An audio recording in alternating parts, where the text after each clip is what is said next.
All right, call a regular meeting to order. A recording and or broadcast of this meeting is being made at the direction of the board, which may capture images and sounds of those attending the meeting. To provide public comment on an agenda item, please submit a speaker card to the superintendent or designee at the end. Requests received after public comment has begun on an agenda item will not be accepted. Your name will be announced when it is your turn to speak. I will begin by calling the roll. Jim. Here. Vladimir. Here. Shally. Here. Stella. Here. I'm also here. We'll move on to stand for the Pledge of Allegiance. You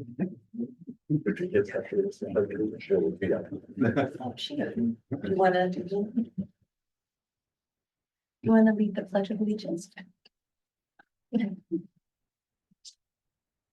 Allegiance to the flag of the United States of America and to the republic for which it stands, one nation under God, indivisible, with liberty and justice for all. Thank you. All right, P3 agenda approval. Are there any requests for public comment on the agenda? I assume not. Would any board members like to provide public comment on the agenda? Nope. Would anyone like to make a motion to approve the agenda? So moved. I'll second. Motion to approve the agenda is presented, made by Vladimir, seconded by Shally. All in favor, please say aye. Aye. Any opposed? Hearing none, motion passes 5-0. Move on to closed session reports. In closed session, the board voted to ratify stipulated expulsion number 2024/2025-1 by a vote of 5-0. Now we will move on to D5, recognition of retiring board members. We have representatives here.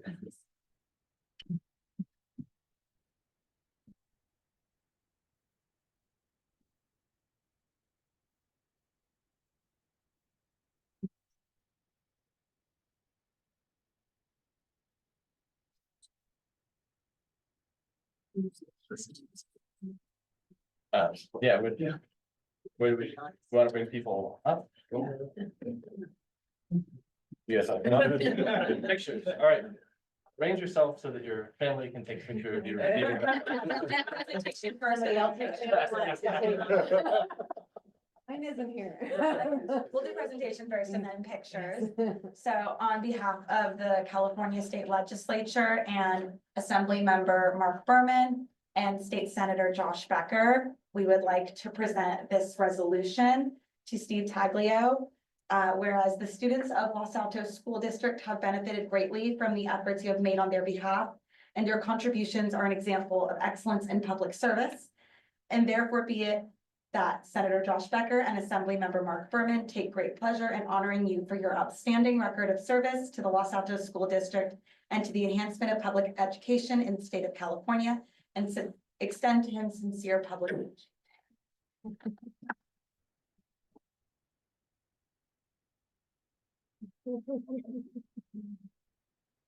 Just to echo my colleagues' previous comments, I'd like to present this to Jessica. Thank you for all that you've done. Yes. And are going to be doing.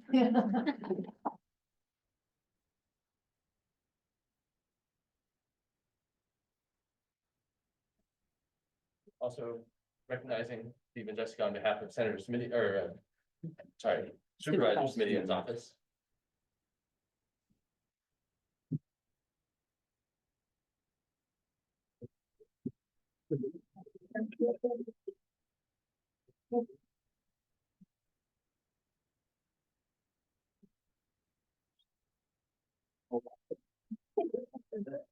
And then also have certificates from the Santa Clara County School Board Association.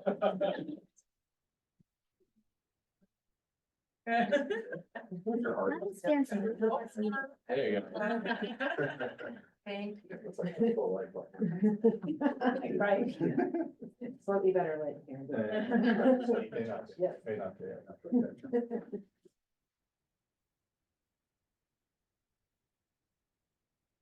And then, so I'd like to say a few words on behalf of the board and the district, and embarrass each of you as much as I can.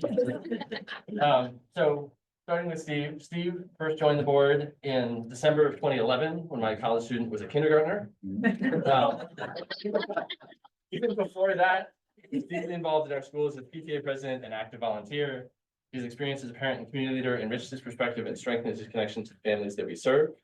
His professional background in strategy and operations added a unique layer of expertise in our discussions, and his calm, methodical approach has been invaluable in solving complex problems. He is known for his steady leadership, clear thinking, and unwavering dedication. He listens carefully, asks thoughtful questions, is kind, approachable, and genuinely cares about the people around him. Your 13 years of service have left an indelible mark on this district. You've done a lot that people don't even see on committee and on difficult discussions. As you step away from this role, know that you leave behind not just a better school district, but a stronger community. So on behalf of the entire board, the district staff, and the community, thank you for your years of dedication, leadership, and service. You will be deeply missed, but we know you'll always be a part of the LASD family. Thank you.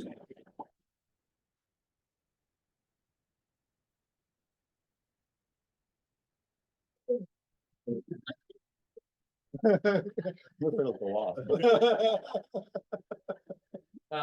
course, we're also saying goodbye to Jessica Spicer. Jessica has brought passion, thoughtfulness, and a deep commitment to every aspect of her work on the board since she was first elected in 2016. She's brought a fresh perspective and a strong focus on transparency and community engagement.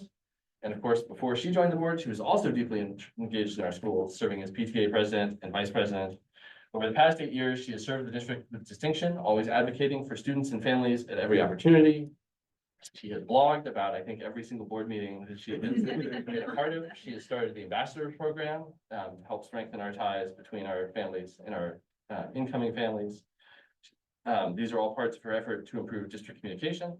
She is also known for her thoughtful approach to decision-making, her ability to listen and build consensus, and her genuine care for the students, families, and staff in this district, and then, of course, not just this district, but in this county, as evidenced by her move up to the County Board of Education. Jessica, your 8 years on this board have been marked by your steadfast commitment to making LASD a place where every student can thrive. As you transition to the next chapter of your career, we thank you for your service, your leadership, and your vision.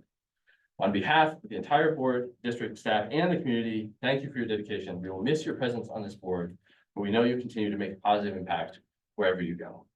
Thank you.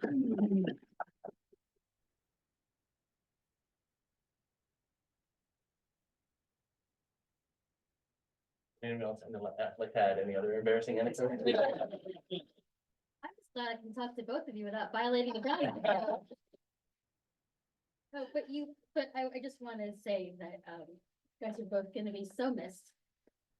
It's not just your breadth of experience, but your perspective, your humor, like all of it that may be for me as no, I'm no longer the newest person on the board. And that's great. But being the newbie for 6 years, you guys, I really looked up to you guys and just, you know, the way you thoughtfully ask questions. Because as I'll say to my newest colleagues, you don't know what you don't know. And so being able to like listen to how you guys think about things and how the questions you ask has been a wonderful like masterclass in board governance. And I'm really gonna miss not having this guaranteed time to see you like on a monthly basis, but I hope I'm getting a little bit choked up. So I hope to see you out and about in the community before I totally lose it. But thank you so much for your service to our students and our families.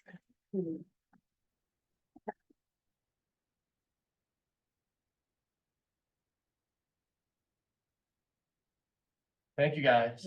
You may now be excused from the meeting if you would like. Homework.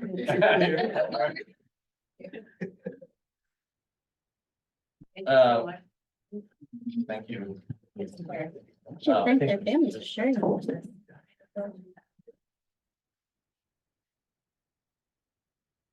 Superintendent McGonigal is unfortunately unable to be here, so we'll skip superintendent update and move on to E1 oath of office for our new board. Carry one.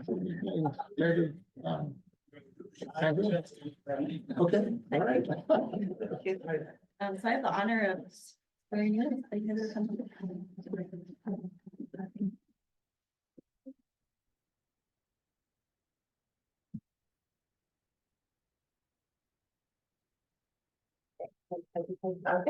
you're gonna repeat after me. You're gonna say your name. I do solemnly swear or affirm. I can do affirm. solemnly swear That I will support and defend. That I will support and defend The Constitution of the United States. the Constitution of the United States And the Constitution of the State of California. and the Constitution of the State of California against all enemies, foreign and domestic, against all enemies, foreign and domestic, that I will bear true faith and allegiance that I will bear true faith and to allegiance the Constitution of the United States to the Constitution of the United and the States Constitution of the State of California, and the Constitution of the State of California, that I take this obligation freely to take this obligation freely without any mental reservation without any mental reservation or purpose of evasion, or purpose of evasion, and that I will well and faithfully and that I will well and faithfully discharge the duties discharge the duties upon which I am to enter. upon which I am to enter. Thank you so much.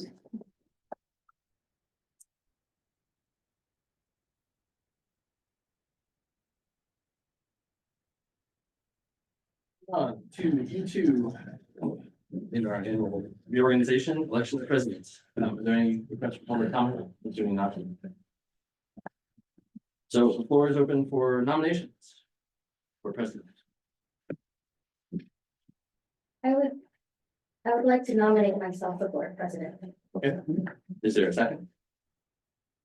I second. Any other nomination? Okay, hearing no other nominations, we'll call for a vote. All in favor of Shally Cirque taking over as president, please say aye. Aye. Any opposed? Opposed. Motion passes 4-1. Moving on to election of vice president. Assuming no request for public comments. Is there a nomination for vice president?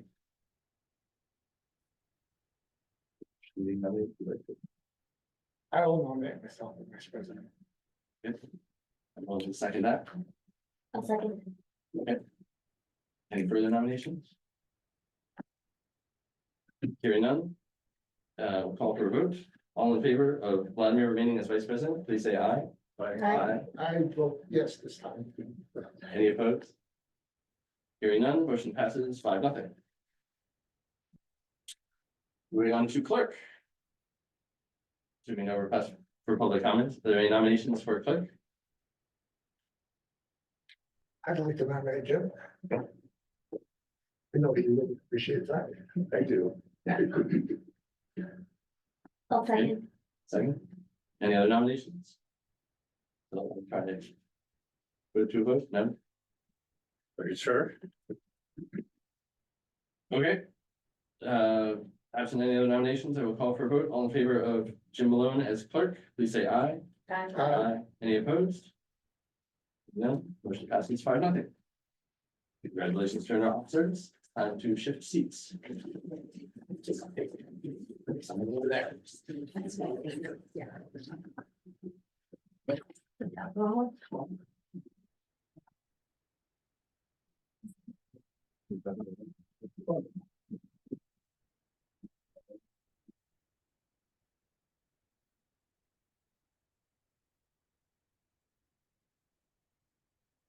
I'll take the fire. Oh, sorry. Wait, do I take my lead? Thank you.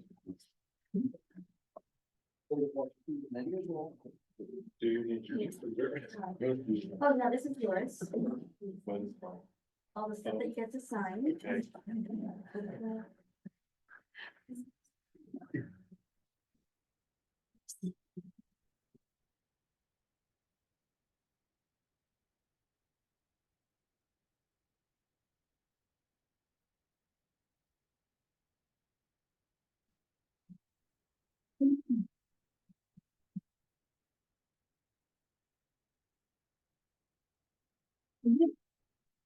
We'll now move on to our next agenda item, 2025 board procedures. The Board of Trustees will consider approving the 2025 board procedures. Is there any public comment on this one? No.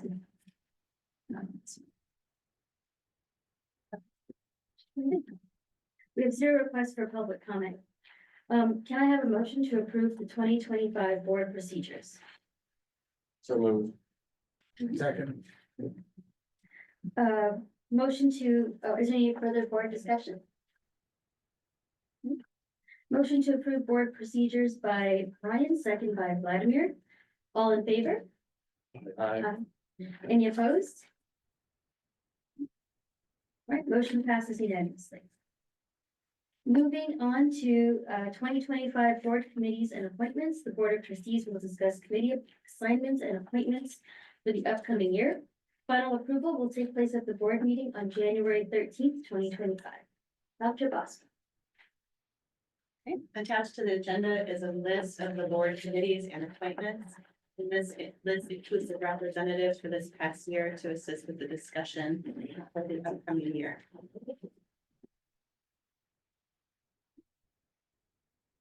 Are you passing that?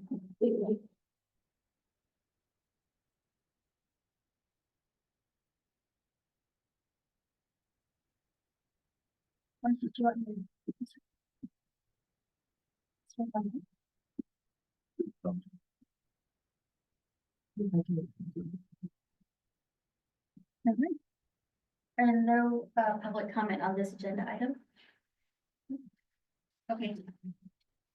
Would any board members like to provide comment on this agenda item? At this time. I have a question. Mhm. Do Yeah. the cities and towns have school committees? Most cities do. So we do have a committee with, that meets with consultants. I don't believe we meet with consultants, Hills, and I believe that we should start meeting with Donahue. We have had meetings with them. It's sort of blown hot and cold over the years, depending on who's on the city. Mostly cold. More cold than, For with Los Altos specifically. Oh, We've only met with Los Altos Hills once in my time on the board.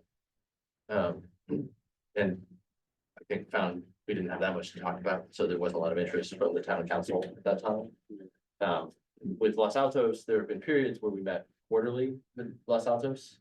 But that kind of petered out, but that's not their education committee, right? but no, and Okay. the Los Altos Hills Education Committee, I think is. Yeah, that went away, yeah. Yeah, but no, it was sort of 2-on-2 meetings. A lot of school districts and cities do have more regular sort of 2-on-2 meetings. Right. I just was curious. Yeah. Okay. But it's, I mean, sort of uncertain what the workload would be given the current state of. Yep. But Sally, do you have a question? So is it standard practice at this time to go through the committees and kind of see who volunteers? No. No. What is standard practice is for one board member to take on the role of wholly of the board members. For their wishes and desires, isn't that right? Yes, so as board president, I will reach out to all of you and see what you're interested in. Usually it shakes down into like one person will want one committee, someone will want another committee. So, and I'll put all that information together and then we'll give you something that's more updated than this. So this is for you to consider and to see what all the different committees are that board members serve on. And then once you tell me what you're interested in, we'll put something together and we'll vote on it in January. So just very quickly to run down, the budget review committee meets several times a year, right? And we actually do a little bit of work, but not, workload's not very high. Brian talked about the city, schools committee, county committee and school district organization. I've done that in the past. Happy to give it up. There's only one thing that I get to do, and it's nominate somebody that I don't know for the role. I don't think you can give it up if you're vice president. well, we made it, yeah, at some point we made it just sort of part of the vice president. Yeah. Okay. That's fine. Curriculum council, Steve did that. I don't know what's involved there. I'm gonna recommend that you reach back out to us or any of the people who were previously on these committees. To, if you want more information about the workload and the time commitment about it. And if you would like to take on the committee that I've served on, feel free to ask. I'm happy to. Workload's not very big. Any other questions? Okay, I'm gonna move this along then. Moving on to the consent calendar. Do we have any public comment on the consent items? No? Okay. Would any board members like to provide comment on the consent calendar? You can provide comment, you can pull something. Oh, Carrie? Actually, I'd like to recommend that we pull F9, and there were a few immaterial typos.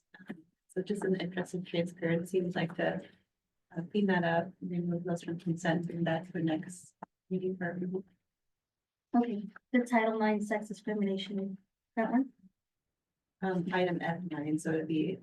Oh, Yeah. F9 A and B. Do we need a motion to do that? Well, we'll get incorporated in the motion to. Yeah, we won't make a separate motion for it. And that you want to bring back at a future board meeting. Okay. All right, so then would any board members like to provide further comment on the consent items or anything? Okay, so can I have a motion to approve the consent calendar? Except for F9, so F1 through F8 and F10 and F11. So Second, Any further discussion?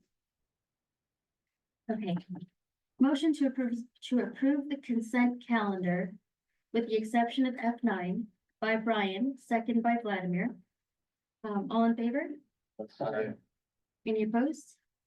Great. Motion passes unanimously. We'll move on to employee requests to address the board from Los Altos Teachers Association, Alex Schroeder. Hello. Hey, Alex. So glad to have my emotional support podium back here. Thank you. My name is Alex Schroeder. Just to introduce myself to the new members of the board. I'm a computer science teacher, our association president, and I've taught at every school in our district. So it's a pleasure to be here with you. Thank you for the opportunity again to address all of you tonight. As president of Los Altos Teachers Association, I just want to emphasize how vital teachers' voice is and teachers' voices to be heard in decision-making that impacts our schools. We are the ones with students in our classroom for 1,170 hours each school year, and that's just face-to-face contact. That's not all the time we spend thinking of these incredible kids off the clock and planning for them. That firsthand experience gives us unique insights into what students need to thrive, not just academically, but socially and emotionally. I want to commend the teamwork that's taken place between the association and the district for the strides it's made in fostering collaboration through the Teacher Advisory Committee. This initiative has been an excellent example of how lifting teachers' voices can lead to positive changes that benefit our students. Teachers are and should always be strong advocates for student success. When we're included in decision-making, our shared goals for better outcomes truly come to life. The Los Altos Teachers Association is eager to continue partnering with the district in meaningful ways. When teachers feel heard and valued, it creates a ripple effect. Students succeed, families are supported, and communities grow stronger. We look forward to more opportunities to work together, knowing that the best decisions for our schools come from listening to those who are closest to our students every day. Thank you so much for your time. Appreciate it. Thank you, Alex. And from the California School Employees Association, Kim Fletcher. I'm Kim. I'm the secretary at Gardner Bullis, and I'm representing our classified staff, who's the non-teaching staff that run the school. So we're kind of a unique union because we are representing everyone from the front office to the librarians, to the NEC custodians, to the nurses, to district office staff. So it's quite a diverse number of people, but just wanted to say we really have appreciated the partnership with the school board, and that overall people really feel heard and appreciate it. And we really look forward just to getting to know the next two of you. And we appreciate the time that you're giving to this partnership and just keeping Los Altos schools strong. Thank you. Thanks, Kim. All right, we're going to move on to community comments. This time is reserved for members of the public and employees to address the board on items that are not on the agenda. The board is not permitted to discuss or take action on non-agenda items, except to instruct the superintendent to review the matter further, report back to the board at a subsequent meeting, or place the matter on a future agenda. The board may make a brief comment or ask clarifying questions. And I see that we have two speakers for public comment. Karen Levis and Danielle James. Can we give them 3 minutes each, please? Yes. Welcome, thank you. My name is Karen Lemus, and my children attended Covington, Willis Parisma, and Egan schools, while I became one of the coordinators of the first campaign for taxes benefiting our schools class in the 1980s. I hope that the Los Altos School District Board will urge our senators to object to the appointment of science deniers like Robert F. Kennedy Jr. to leadership roles in our nation's healthcare. I wrote a letter to the editor saying I remember the day 73 years ago when our doctor came to examine my brother who could not move his legs. It was the summer of a polio epidemic. In spite of our not being allowed the summer pleasures of swimming or playing with other children, my brother now had polio, the doctor told my parents. My dad drove my brother to the Sister Kenny Hospital in Minneapolis. After months in their trailblazing treatment center, including his 8th birthday party, my brother was sent home. After months of my mother coaching him in exercises to help him regain use of his legs, he returned to school.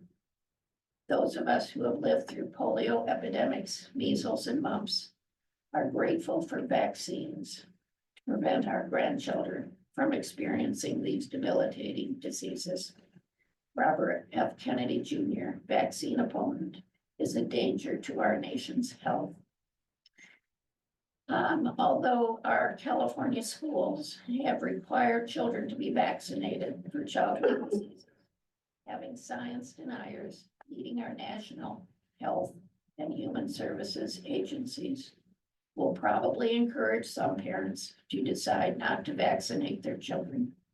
This puts all of our children and the related family members at danger. Remembering my brother and all those like Senator Mitch McConnell who have suffered from diseases mostly eradicated due to vaccination. I'm hoping that the board will make a statement opposing science deniers being appointed to the next human and health services agencies. Thank you. Thank you for sharing this.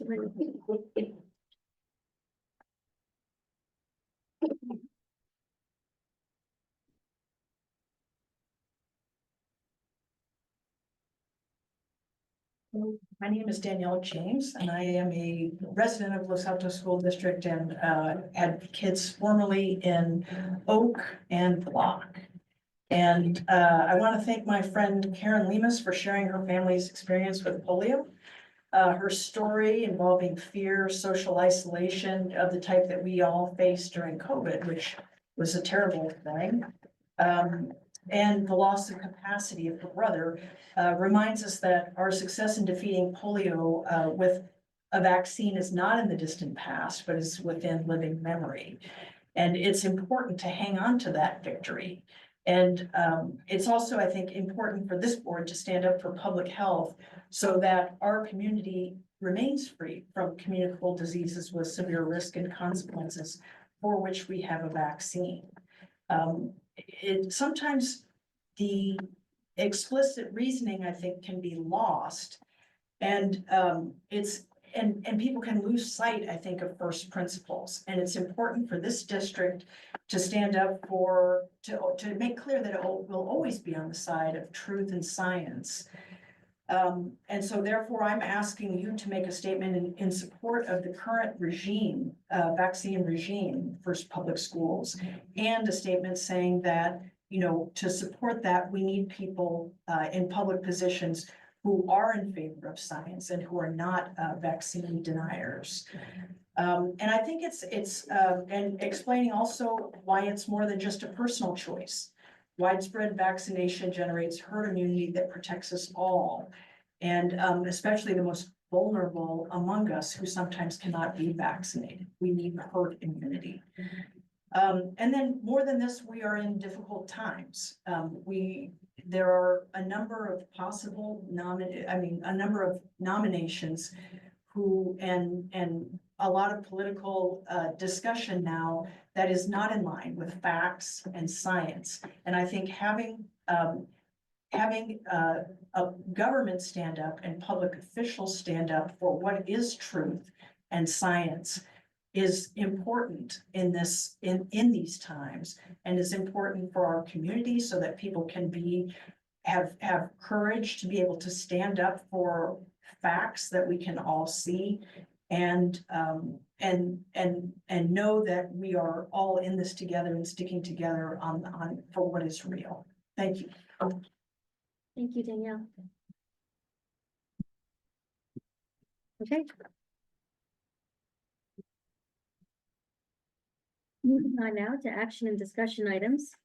First interim financial report, our Assistant Superintendent Walkevich will present the 2024-25 first interim financial report for review and approval. This is an action item.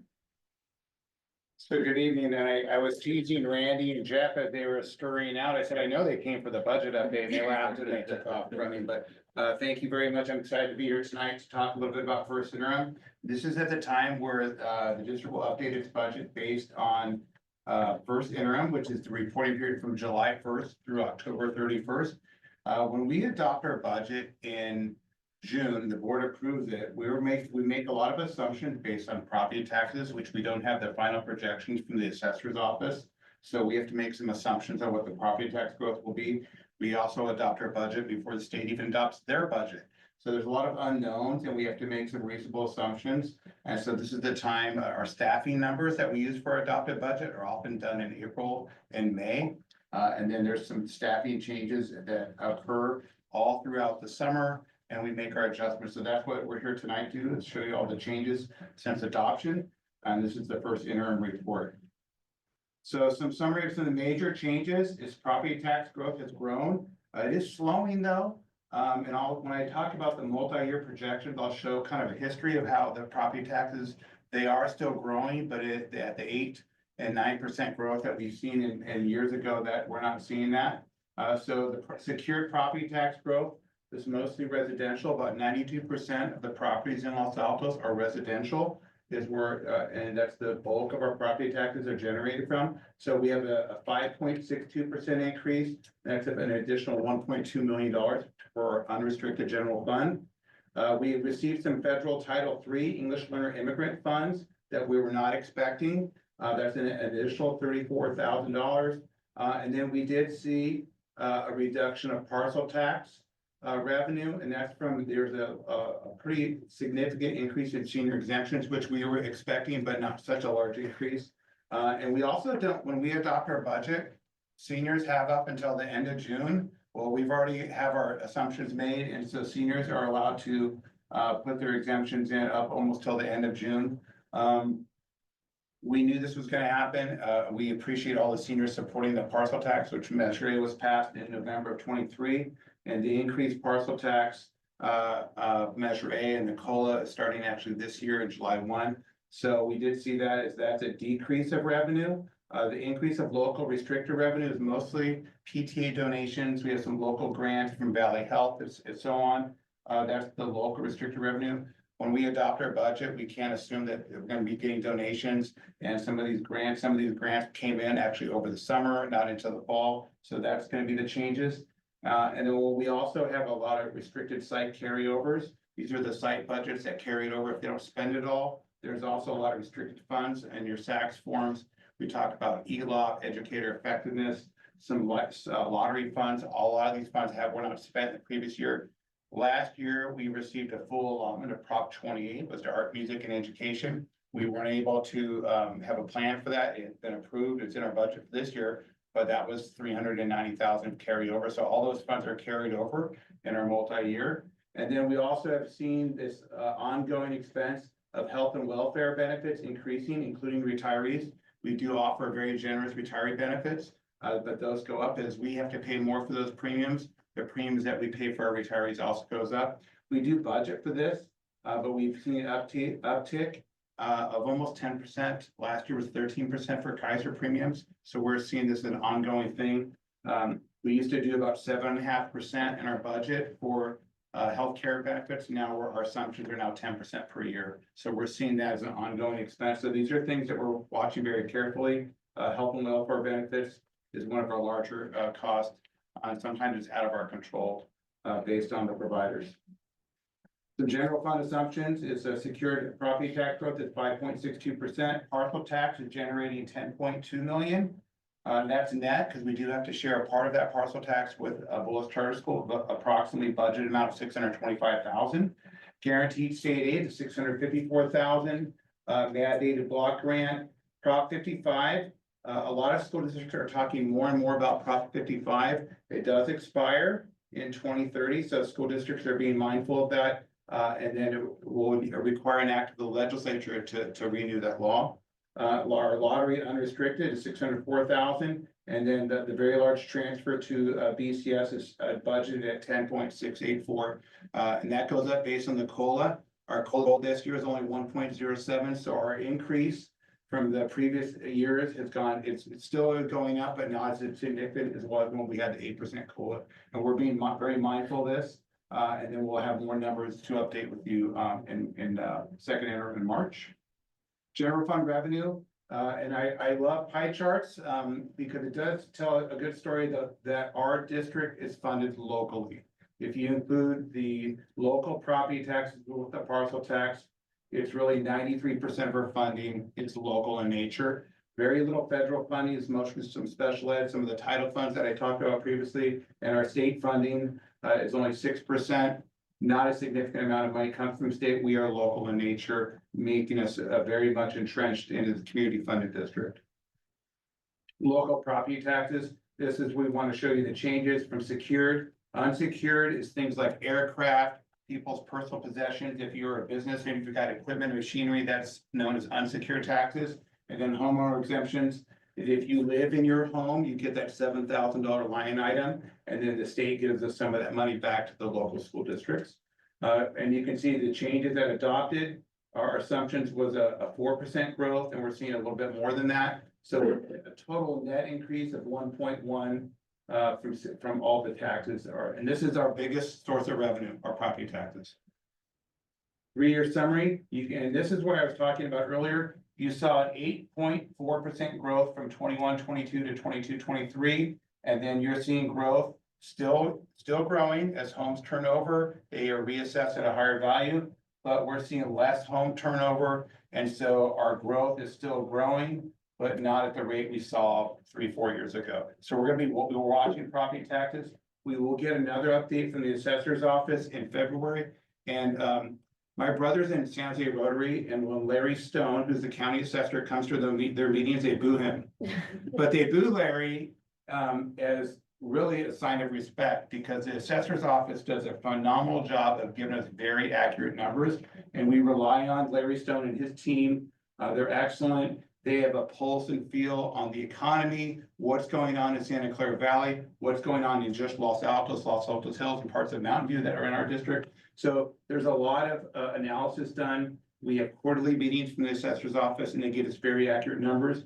February will be the next update, and that's where these projections and the actual revenue coming in will be more solidified. And by the time February comes around and second interim in March, we'll have a pretty good idea where we think our property taxes will be from really the rest of this fiscal year. And I always want to acknowledge the assessor's office. Yes, we do. They send us the bills, but they also do help us with our projections. All the basic aid school districts attend these meetings. So it's important that we do get good information from the assessor's office. Some general fund assumptions. Step and column cost us about $500,000 a year. So every year a teacher teaches in our district, they move down a step, and then if they have extra education, they get their master's degree or turn in extra units, they move over a column. And so it's that costs us on average about $500,000 a year, and that's about 1%. Increased health and welfare benefits, including retirees, the changes is about $206,000 since first interim. And then I tried to show these charts about the statutory benefits. This is based on your salary. So when you calculate people's salaries for certificated, the district, the employer portion is 19.10. And this is the one on the right where it says PERS, that's mostly our classified folks. That's 27.05, and that has been going up and up and up. We are seeing finally, CalPERS did release their rates in the multi-years, and we're seeing that number actually went down a little bit in the third and fourth year. So we're seeing, but it's been, it's very difficult to budget when these retirement programs, we are required to have an employer contribution. And it's a very large percentage of our budget. If you look at our budget under option code 3000, it's health and welfare benefits and retirement, all the statutories. It's over 22 million in our adopted budget. So it's a significant part of our budget. And so we're always being mindful of that. Workers' comp rates are always increasing, unemployment insurance, Medicare, all these things are things that we're always budgeting, looking for. Right now, these are the current rates where they are for first interim. General fund expenditures, salary and benefits, materials and supplies, the bulk of our budget expenditures is for people. We are a people business, and this is we dedicate our budget, and the bulk of our budget is for our people. A small amount for materials and supplies. Services, our legal services, our utilities, all the contracted services that we use for contractors and things that is under that category of services. Capital outlay is large improvements over $5,000, and that's also our transfer to our cafeteria fund. Cafeteria fund, we always try to highlight two large funds. Tonight, we're going to talk a little bit about the cafeteria fund and then also the special education program, two of our larger budgets. The cafeteria fund, as you know, the state does not fully fund universal meals, and it has been a difficult thing. As you can see, our contribution is how much the general fund must contribute to the cafeteria fund to make it solvent. We do get reimbursement from the state and federal government for the National School Lunch Program, but it's not fully funded. So we still have to pay for our staff, for their benefits and health and welfare. So you can see our budget at first interim has not changed significantly.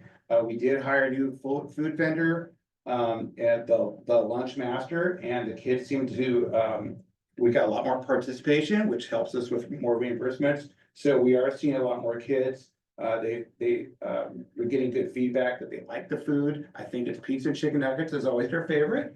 But we are seeing, and there are some healthy options, vegan, vegetarian options. So we try to be, there's gluten-free options. And so we're able to meet the needs of the large percent of which are kids, which is important. Any students, regardless of income, can get a free lunch when they come to Los Altos schools. So this is a quick summary. And you can see the state revenue. That's the state revenue that we get back from the state that is funding it at this time. And this is special education. And you'll see a slight decline in revenue, and then you'll see a decline in salary and benefits. However, it's a little misleading.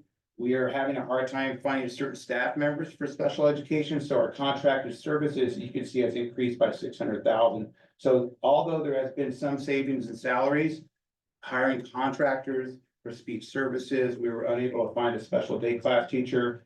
And so we actually had to hire a contractor to help cover that for us. And you can see the total expenses have gone up considerably since first interim, over 178,000. The expenses have gone up, and our general fund contribution is up another 110,000. Special ed is one of our larger budgets. It's not funded. We get very little money from the federal government, and so it's a contribution from our general fund. And we've been watching this. We've been analyzing it during negotiations. We're looking at staffing. And some of our staffing levels, we're trying to work harder to be more efficient with the current people. We do have to serve our students and try to do, we're trying to work with our team to see if we can do it in a more efficient manner. Here's a 3-year summary of special ed. And you can see the total salary and benefits was a slight decline. But then, as I mentioned, that all other expenses gone up. And you can see from 22-23, from 1.5 million of actuals, that right now, first interim budgeted, it's going to be 2.5 million. Some of those actuals and all other, it's going to be non-public school students, contracted services, and then also transportation. Our transportation budget alone is about 450,000, and we're required to provide transportation for the students from their home to the school and back. Sometimes there has to be an aide on that bus with the student, and that's very expensive, as you can imagine. So we're going to be analyzing special ed much more dive in details. But it is in every school district in California is dealing with very similar issues. As you went to your school CSBA conference I know many people say, every district is dealing with it. It's not a funded mandate. It's an unfunded mandate, kind of partially funded, really. So those are our current year assumptions, but not only when we do our budget, we have to look at our current year and our 2 out years. And so this is our multi-year projections for the district. And our multi-year assumptions are property tax growth for this year at 5.62%, 25-26 and 26-27 at 4% and 3%. And then as our assumptions change, when we get more information from the assessor's office, we will promise not to boo Larry Stone. But our parcel tax with the COLA will go up to 10.3 next year. And then all the other assumptions are going to be pretty relatively flat. And then due to the charter school, depending on what the COLA is, that number will go up for sure. In our multi-year numbers, if we do see COLA going up, we get more information from the state as COLA goes up. And if the enrollment stays the same for both charter school, then our amount of transfer to the charter school will go up every year. As you know, it's gone up every year we've been here. Salary schedules, there are no changes for all groups in our multi-year projections. However, we are in negotiations and this number won't change. Once there's a tentative agreement, they will be bringing the agreement to the board sometime in the springtime. So at this time, there's no salary schedule changes. There's still 1% in the out years. Staffing changes, this is total FTEs, certificated and classified from last year to this year's 11. Next year, we're predicting to have 3.5 additional FTEs. 2 of those would be certificated teachers for 2 additional TK classes. And then we'd have 1.5 FTEs, which would be the kinder aides, and they work 6 hours a day, which is a 0.75 for us. So in the health and welfare, we're looking carefully at this number. In the last few years, it's been about 7.5%. The last 2 years, we've seen about a 10% increase on our health and welfare. And we don't know those numbers. We don't get the numbers from CalPERS until July. So we have to make some reasonable assumptions at adoption. And then we get the numbers from CalPERS in July. And then our health and welfare benefits do not go up until January 1 of this year. CalPERS contributions. This is a good chart of showing the contributions for the teachers. And CalSTRS, not a lot of changes. It's pretty flat. CalSTRS is a pretty robust program. It's I don't say it's fully funded, but we haven't seen an increase on the employer or the employee portion in quite some time. And the multi-year from CalSTRS, these are the numbers we're getting. Every school district uses school services. They have a thing called the dartboard, and it has kind of multi-year projections of some of these key factors. And then CalPERS, you can see it's a slight increase in the next couple of years.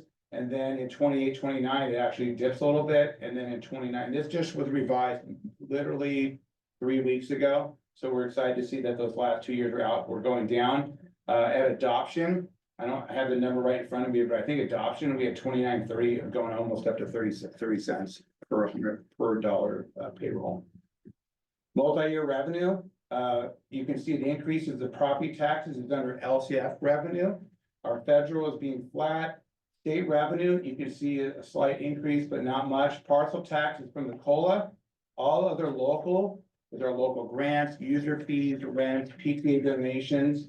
And you can see a slight decrease, and that's because in the out years, we're not budgeting for some of those things. And then the other financing, that's the transfer to the cafeteria fund of about 860,000 this year. Next year, 950,000, and then about a little over $1 million in 26, 27. Our multi-year expenditures, salaries and benefits is our number one a driver for our expenditures, supplies and other. And then other financing uses is that transfer out to the Fund 13, our cafeteria fund. Multi-year projections, our beginning fund balance is important. And I want to emphasize this and let you know, this year we did not do a tran.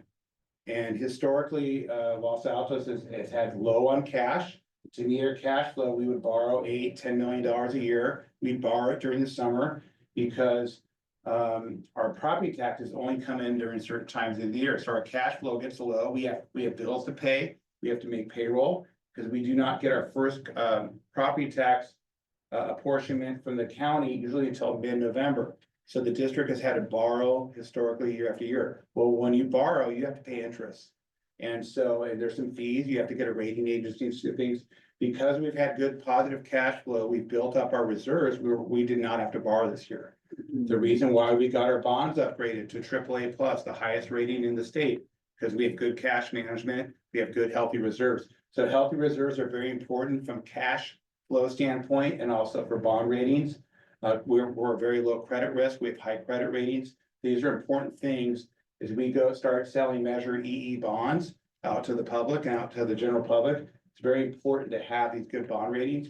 It's very important to have that cash in the bank to pay your bills and not have to borrow to meet cash flow. So that's pretty important for long-term debt management for the district. Fund 17 is our special reserve that sits outside the general fund.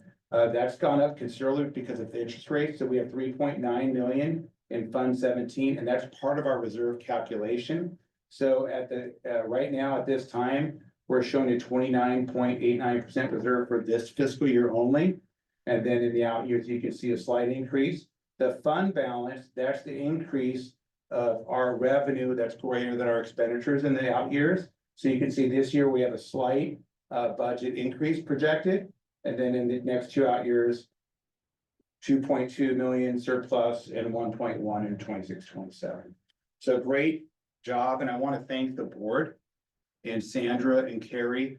Our team has been working very hard to get our budget right-sized. We talk about that term right-sized staffing. That is a critical, important thing that we've been doing to be able to afford the raises that we gave the last go around. The right-sized staffing is important. And the position control, which I want to talk about, getting to do more with less to get our staffing right, using position control to balance our budget. These are things we're looking at, and we'll be looking at those in this next year. Federal Reserve is still battling inflation, as you know. We're hoping to see some more interest rates drops. Long-term home loans and for 30-year mortgages are not exactly tied to that interest rate. It's a more long-term government securities, but property tax growth has slowed in Los Altos. The values have stayed high because there's not a lot of demand on the market. There's low supply, low inventory. So people are still bidding on some houses, but there's just not a lot of turnover. And what we really rely on is high turnover. I think working with CACF, we talked about 70% of the homes are below market value. So when those homes do flip and turn over, it's a big boom to our property tax growth. We are seeing more senior exemptions. State and federal government still not funding TK, fully funding TK, universal meals and special education. And January 2025, significant increases to our healthcare rates. It's shocking. The last 2 years, it was, I think, 13% and 12% just for Kaiser alone. And probably 80% of our staff have Kaiser premiums. So we want to be mindful of that in the out years and kind of look at those things. Utilities. I saw my last utility bill. I don't know if you see yours. Well, the district has to pay utilities despite having photovoltaic in all the parking lots. Our utility bills are going up. So we're also being very mindful of our utilities and water rates. You know, at your home, you see those things goes up. The district is not immune to that as well. Eric? Yes. Where's the employee assistance program in there? The Like, EAP, where's that? it's gonna be in our budgets under contracted services. And so we pay very low EAP. It's about $12,000 a year, a little bit less than that. And so our employees have access to private counseling. They can have legal help. They can have elder care. Like when my mom was sick, I called them up and said, hey, my mom's on oxygen. Can we get like oxygen delivery really quick to there? And so those are great things. And it's a small amount of money, but I think it does give our staff some extra options. Yeah. Key items tonight, we're here at First Interim. And it's hard to believe next month I'll be in Sacramento hearing the governor's January proposal. Enrollment projections in February. Lupe's been working really hard as a new addition to our HR staff. He's been doing a ton of work on all the kinder and TK registrations and new families moving in. So it's great to get that data. We'll be looking at those enrollment projections. And then in March, we'll be back with you to share a second interim. We'll talk about site budget allocations. And then we'll do unaudited actuals at the end of the year. But Yeah, the budget cycle is year round, it's nonstop. I want to acknowledge Elizabeth Bays, who's our fiscal director, who, this is, I think, my 27th year in education. She is the best fiscal director I've ever had. Working with at many places I've stopped at, she's excellent, she's detail oriented. She's been going out to all the sites, working with the secretaries and clerks, working with their budgets. They love her. She's detailed, she's organized, she's knowledgeable, she is so friendly and helpful. And I cannot do this job without her help. So I want to acknowledge her, the rest of the accounting staff, everybody's been great. And then I get a little camera shy, but I wanted to acknowledge Steve and Jessica for their years of support on the board, have always provided me personally a lot of help and friendship. I'm going to be sad to see them leave. But I know I was really happy to see Jessica is going to be on the county board, and it's nice to have a friendly face for us. So I've got great news. We have a positive certification tonight, and this is an action item. We're asking the district to approve our first interim that we will be able to meet our financial obligations for the current year and the 2 subsequent fiscal years. I'm here to answer any questions. Thank you very much, Eric. Are there any clarifying questions from the board? Vladimir? Do we still do OPEB? We do. And that's captured in what, you had a slide on insurance. Yeah, the OPEB is part of, if you go in our SACS forms, I can show you after, but there's an OPEB allocation. We budget about $1 million a year for retiree benefits. And it's in object code 3000. Okay. So nothing. Okay. If I remember correctly, we pay about $1 million a year for portables for BCS. Is that correct? That's about right. It's a little bit less than about 865,000 roughly. I would love to see that called out explicitly someplace in. Okay. That's up to you and Sandra. We had, if I remember your figures, we had about $16 million in special ed. Was that also part of the $66 million expenditures that you also mentioned, or is it in addition to? That is in the general fund. So yes, it is. It's in, Yes. already included. Yep. Yes, it is. And the last question is our multi-year, I guess it must be expenses. Does that include the transfer, multi-year revenue figures? Does that include the transfer to BCS or not? It does. It does. So our actual net is $10 million less than what you show here. Correct. So if you look at the multi-year, if I can go back real quick. Sure. This multi-year expenditures. Actually, this is a better one. This is the one you want to see. The revenue is our net. So if we weren't transferring $10.6 million of Bullis Charter School every year, that number would be it'd be 72 point, right? It'd be 73 million or whatever. If we would be adding money to our LCF revenue. So in your SACS forms, you'll see property taxes and all the things under LCFF category. Property taxes is our biggest one. Then the very bottom of the SACS forms, there's a little thing that says in lieu transfer. That's that transfer out of that LCFF. So our LCFF, that is our net LCFF revenue. Right. Which includes the transfer out to Bullis Charter School. Okay, thanks. Anyone else for clarifying question? Okay. Are there any requests for public comment? No? Great. All right, well, would any board members like to provide comment on this agenda item? This is where we open it up for board discussion. No. Okay, in that case, may I have a motion to approve the 2024-25 first interim financial report? Second. Okay. Any further board discussion? Okay, motion to approve the 2024-25 first interim financial report by Brian, second by Vladimir. All in favor? Aye. Any opposed? Great. Motion passes unanimously. Thank you very much, Eric. All right, our next action item is resolution number 24/25-10, authorization to increase/decrease income and expenditures. The Board of Trustees will consider adopting a resolution authorizing budget increases and transfers between major accounts to balance the budget as necessary at first interim. Eric?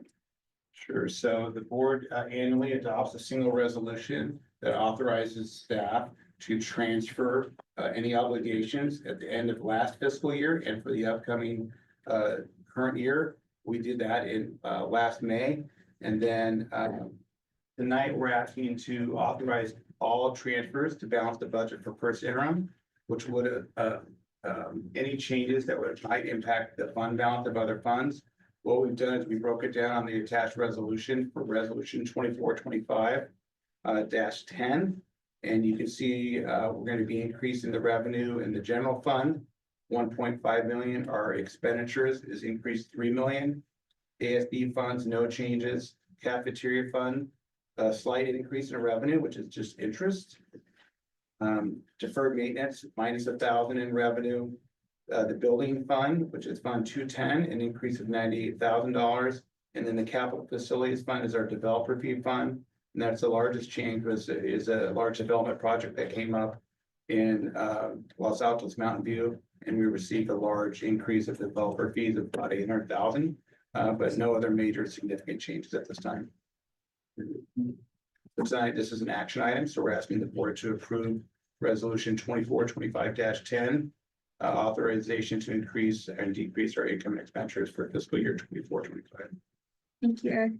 Are there any clarifying questions from the board for Eric? Are there any requests for public comment, Mercy? Okay, we have 0 requests for public comment. Would any board members like to provide further comment or discussion on this agenda item? Okay, well then, can I have a motion to approve resolution number 24/25-10, authorization to increase/decrease income and expenditures? Second. Great, thank you. Is there any further board discussion? All right, motion to pass resolution number 24/25-10, authorization to increase/decrease income and expenditures by Stella, second by Vladimir.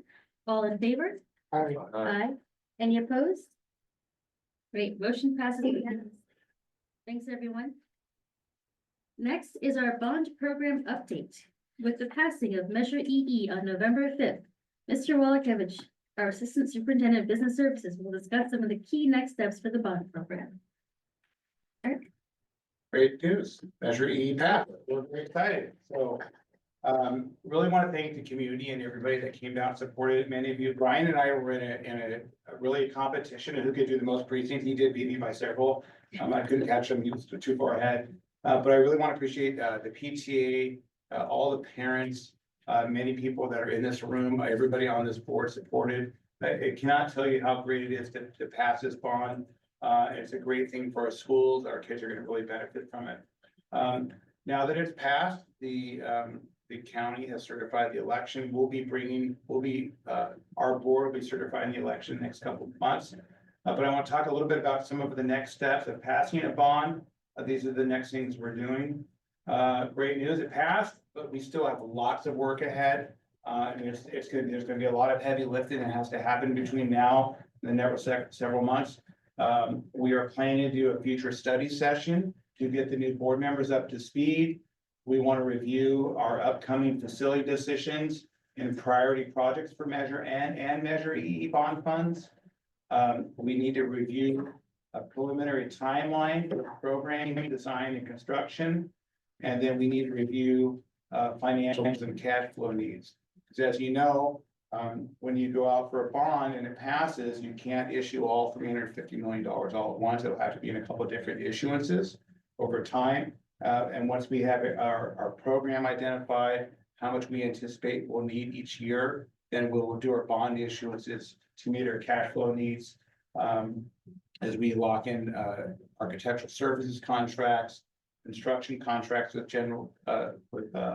contractors and with developers, we'll need to know what our cash flow needs will be. We will do a study session ahead to get everybody on the same page. So there's still a tremendous amount of work to do. but we're really excited. We're also starting to put together our team. We are gonna be develop some tools for future projects. In fact, today, our purchasing department, we're putting together a request for qualifications for program management services called PM services and construction management services.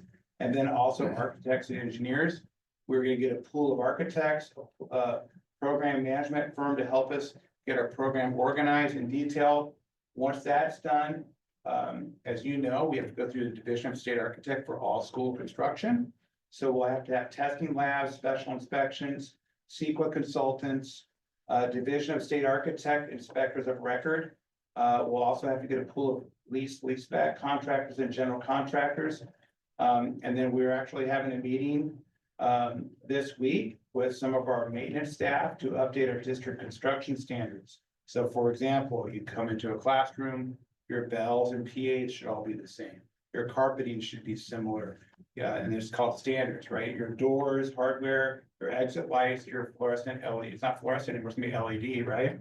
So these are the things that we have to start putting together. So then when we go out and we hire architects, we tell them, these are our district standards. This is our paint colors. These are the things that we expect you to do. This is the type of roofing system, ceiling tiles, everything you could think of, like if you were doing your home construction, we want to be that detailed with our schools. So we'll be putting some of those things together. We'll have landscape standards, what trees are appropriate at elementary schools, playground equipment, all the things you could think of that happen at schools. We'll be putting some of those things together. Having some updated construction standards, which is critical for the architects. They can design the building to be a certain square footage, but the district is going to have a lot of say in what goes in that building with all the finishes and furniture, equipment, et cetera. So these are the first couple of things. The PM services and architect services. We're going to try to get those RFQs out on the street this week. Proposals are going to be due at the end of January. Then we'll review the proposals. We'll be doing some interviews. And then once we get the pool of architects going, we'll be putting together, and once we know we've got a project identified, and we do a request for a proposal from our architectural firm, a couple of the firms that are in the pool would submit proposals, and then the district would choose the best value criteria and choose an architect, and then the architect would start getting projects designed. So a lot of work has to be is ahead of us, but we're really excited to get it going. We're gonna get a team, and get some folks to help us. Well, we're gonna look at in-house, can we have our own staff do some of the contract management, some of the accounting. We also are gonna be meeting our business team, is we're gonna be looking at some new software, some accounting software for bond accounting. So we have a meeting this week with that. So it's be a very busy week for our business staff. As first interim is done, we're working on getting a lot of programs, I think, kind of dialed in for Measure E. So kind of exciting time. As we get closer to the issuance of bonds, the district will certify the election. And then once we certify the election internally from the district standpoint, then we have 60 days after we certify it to form a bond and oversight committee. And that committee's sole function is to make sure that the taxpayer dollars are spent on approved projects. That's in the bond language. And then there will be a board approval of a project list and budget for Measure EE. And so those are some big things that we get closer. As we get closer, probably late spring, early summer, we hope to have our program pretty much organized, if not sooner. But there's a lot of things that have to happen, and we plan on doing a study session. And there'll be a lot more discussion as Measure E gets closer to rolling out. There'll be a lot more decisions made, and they'll all be coming to the board for approval. Measure E also has some bond debt management. We need to determine our cash flow needs to determine the sizing of the bond issuances. For example, the first issuance might be a larger issuance if we can afford it under our tax rates. We also have to make sure we're under our tax rates statement, which is $30 per 100,000 of assessed value. We'll have rating agency meetings, and I mentioned this earlier. I was very excited when we sold our last authorization of Measure N, and we got our bonds upgraded. And that was a testament to this board's commitment to getting our budget balanced and having positive cash flow. And when you have high reserves, our taxpayers benefit from that. So that's just something to keep in mind as we do. And then, once we have the rating agency meetings through Moody's and Standard Poor's, and then we'll have a sale of Measure E Series A bonds.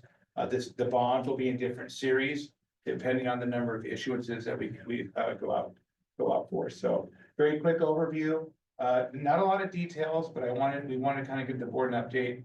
It's been a little over a month since Measure E passed, and we were all waiting on, it was very tenuous for a while, but we're really excited that it passed and really excited to get started. So, and I'm just here to answer any questions that you might have. Don't have all the answers yet, but we're gonna start putting together a timeline, and we'll come back to you for a study session and have a lot more board input. Thank you. Clarifying questions, board members? Yeah, Stella. how soon do you expect the study session to be? It's a great question. I'm hoping we can do something in January, before the end of January if possible. Any clarifying questions before we get into discussion? I have a quick clarifying question. The bond oversight committee, this one will be, is it separate from the measure and bond committee, or is that committee looking at both bonds? And you can combine them, and it's very hard to find volunteers, so we're gonna recommend that we combine the committees. It would oversee two different measures. And so when we bring expenditure reports to them, they'll be separate, so these are Measure N, this is Measure E. Very common for school districts to do that. We don't need to have, no. Okay. No, and we would take our bond council would help make sure that we're in compliance. And since you asked, we're also looking for some new members. We are still looking for a member of a taxpayer association.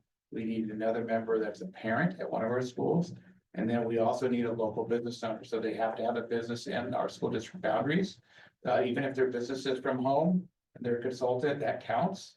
But they can't be a parent with a business, but their business is in, Redwood City. So, but those are the three categories and buckets that we're looking for. And anytime I get a chance in an open meeting, I want to ask the board members. We've been very successful, and I want to thank our board, because our board, I think, is our best recruiters, and we get people that are in our community that help us. And so we have a nice committee, but again, we always need more people. So if you know anyone, please send them to us, and there's an application on the website. So thank you. Thanks, Eric. Are there any requests for public comment? Is there any further board discussion? All right, great. Thank you so much, Eric. Thank you. All right. Moving us along. CSBA Delegate Assembly nominations. The Board of Trustees will consider candidate nominations for California School Boards Association Delegate Assembly. Dr. Bosco, pass this over to you. Yes, for this item, the California School Boards Association has requested nominations for the CSBA Delegate Assembly.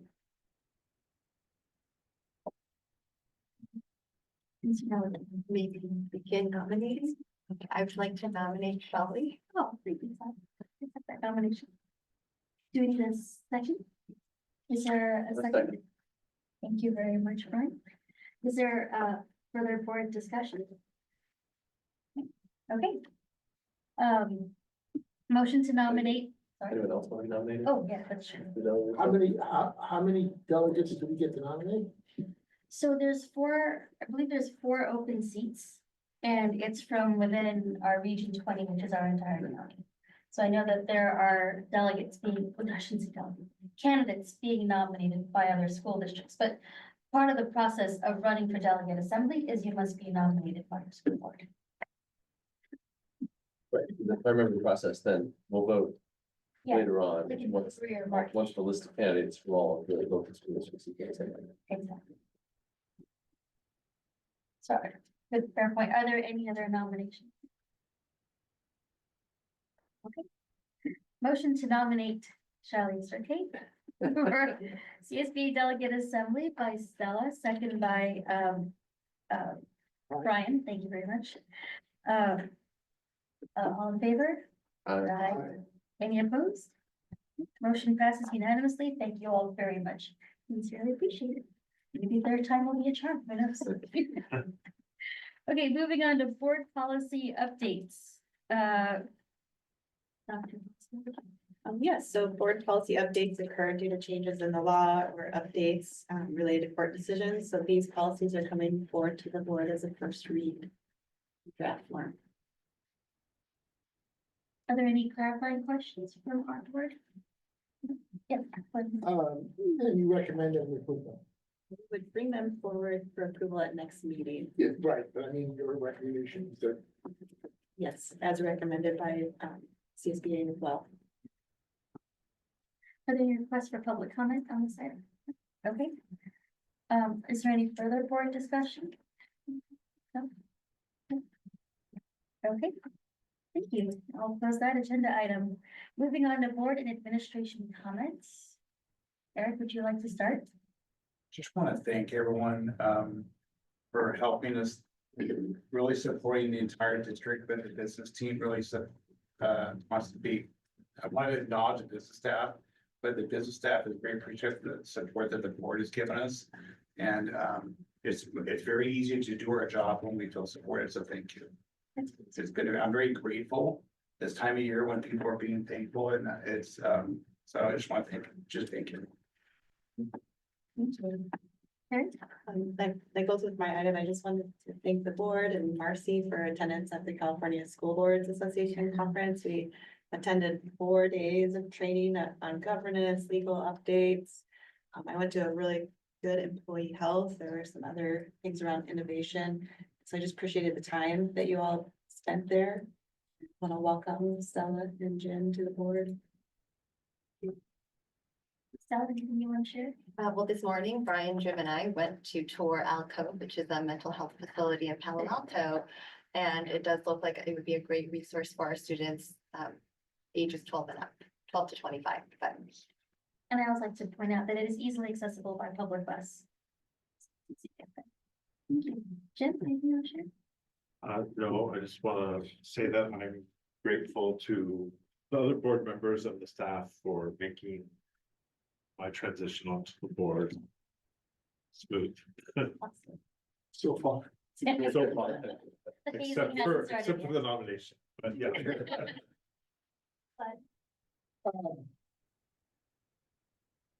Just two things, actually. The first one is we went to the annual education conference, and one of the discussions that we had there was due to a practice that the Morgan Hill Unified School District has, which is to break up the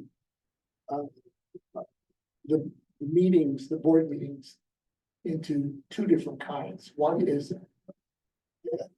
a business meeting, another one is a study session. And so I would like to ask that we have a board discussion of whether or not we should adopt this kind of structure for our board meetings. We haven't done so far. We just typically do business meetings most of the time. But I think that you might want to consider doing that. Why don't we add it to our January agenda? Sure. Marcy, can you speak in? Thank you. And the last thing is, I know that Jim and Stella are absolutely dying to get more detailed financial information. And so the Capital Advisors has a hour-and-a-half presentation on the budget 3 times a year. Once for the January presentation, once for the May 15th, and the final one for the actual budget. And that includes about 40 slides, which you have to memorize. You get quizzed on afterwards. So just to let you know that there's a resource there for you. That's it. Brian?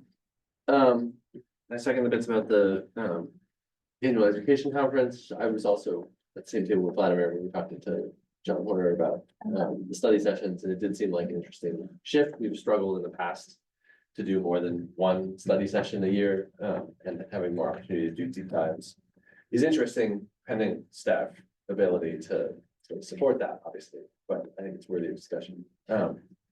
I also attended a session on sort of digital wellness from, I think, Fullerton School District, which their presentation I thought was quite impressive in terms of a very holistic look at like everything from social media to devices at home to devices in school and everything else. I went on their website, which is not quite as well organized as their presentation was, but I've talked to Sandra about sort of reviewing our stuff and might be interested in bringing that in for discussion at some point in the future. And then the last thing I was gonna say was, in case anybody was unaware, at the county board meeting on Wednesday, the county staff is bringing back the MOU for BCS. Basically, yes, this coming Wednesday, it's on their agenda. Basically, the MOU that had been presented at their previous meeting, minus sort of deletions of the clauses and whereases that the county board had the most objections to. So my understanding is that's gonna come up for discussion in front of the county board, and then if they get to a version that the county board approves, then that will be sent to BCS for their approval. You. Just want to reiterate a warm welcome to our new board members. We're very excited to have you and looking forward to working with you. CSBA was great, lots of great information, as always. And to Vladimir's point, just to build on that, CSBA does offer like learnings throughout the year. I went to a lunch and learn that was really interesting, and I hope that they continue more of those, but there are budget workshops. And it's really important to go to these things so that you can talk to other board members without violating the Brown Act as you. So, Carrie, do you know if we're planning a board sort of orientation for all of us so that we're Brown Act, like the whole training, is that something in the works? I think Sandra was talking about study session. Okay, doing it as a study session. They need for that, so I'll mention. Okay, all right, great. Thank you. Thank you all very much, and hope everyone has a wonderful holiday season and Happy New Year. Meeting adjourned.